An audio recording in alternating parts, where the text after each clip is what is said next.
Hello and welcome to a genteel black hole, the home of my bookish rambles. My name's Ali, and Jeff Bezos can go fuck.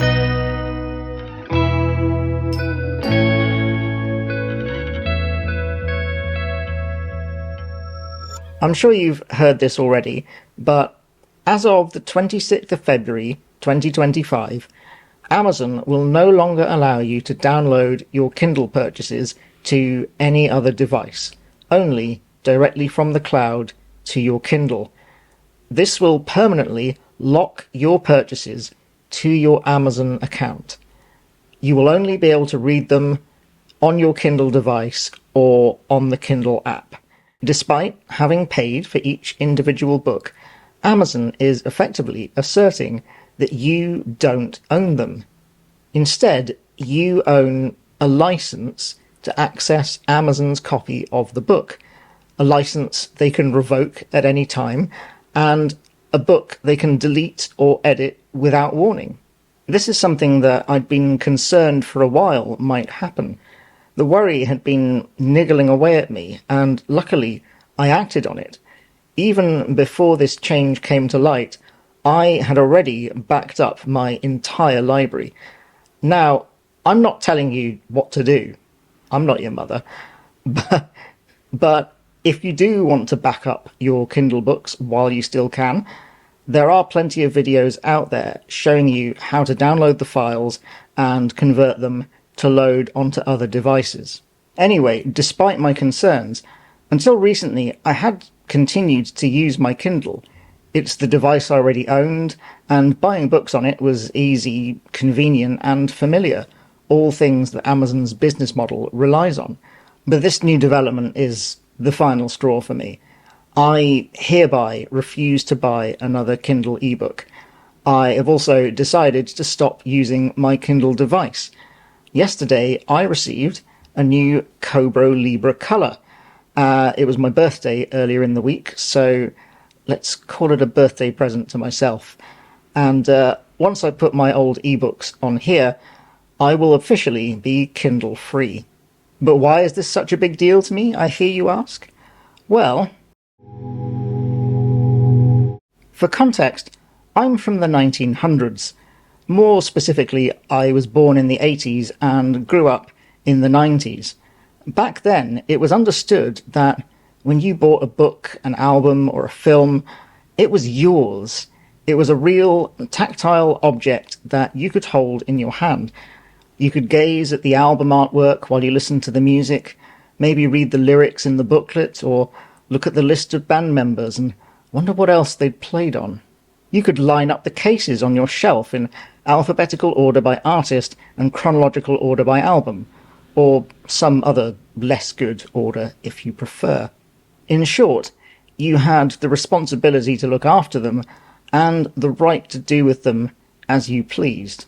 In fact, I grew up with a VHS recorder and an audio cassette recorder in my home. It was normal to record TV broadcasts and keep them, to make mixtapes of your favourite songs and give them to friends and loved ones. And if you ever bought an album or a movie that you didn't like, you could donate it or sell it on, confident that it would eventually find the right owner. Streaming services like Netflix and Spotify are immensely convenient. I get that. You don't need any shelf space. You just pay a monthly subscription and you have access to a whole library of stuff. But these services have built a wall between a generation of people and their favourite works of art. Instead of owning a copy of your favourite album and it being your copy, you just hope it doesn't get removed from Spotify. Instead of owning a box set of Friends or The Office and watching it over and over again, having just paid once, you have to chase them around whatever streaming service has the rights for it this year. And instead of paying once to own the thing in perpetuity, you pay again and again, month after month, for the privilege of streaming the same few songs and shows. And only a tiny fraction of that subscription fee actually reaches the performers and writers, by the way, but that's another rant for another day. DVDs, Blu-rays, CDs, and vinyl records are all still made and sold today. I still buy them, but it's become a niche hobby, not the mainstream, not the done thing. And honestly, I think that's a bit of a shame.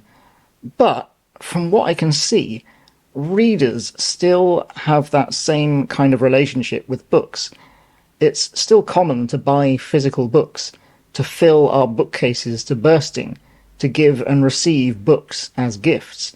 And I think readers still expect to have that same sense of ownership of a book, even when it's an ebook. I know I do. And that's why this new Kindle development makes me feel so disgruntled. I mean, there's many reasons to feel disgruntled with Amazon, but again, another rant for another day. The books on my shelf aren't going to disappear when I'm not looking. The words on the page aren't going to mysteriously change.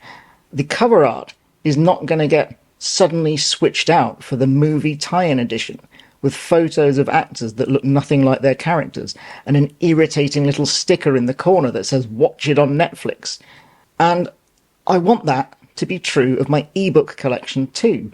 So, I've downloaded the whole lot, and I will never again spend money on ebooks from Amazon. But how about you? Does this change bug you the way it bugs me? Are you liberating yourself from the Kindle ecosystem too? And when was the last time you bought a CD? Why not let me know in the comments? I'm always happy to hear from you.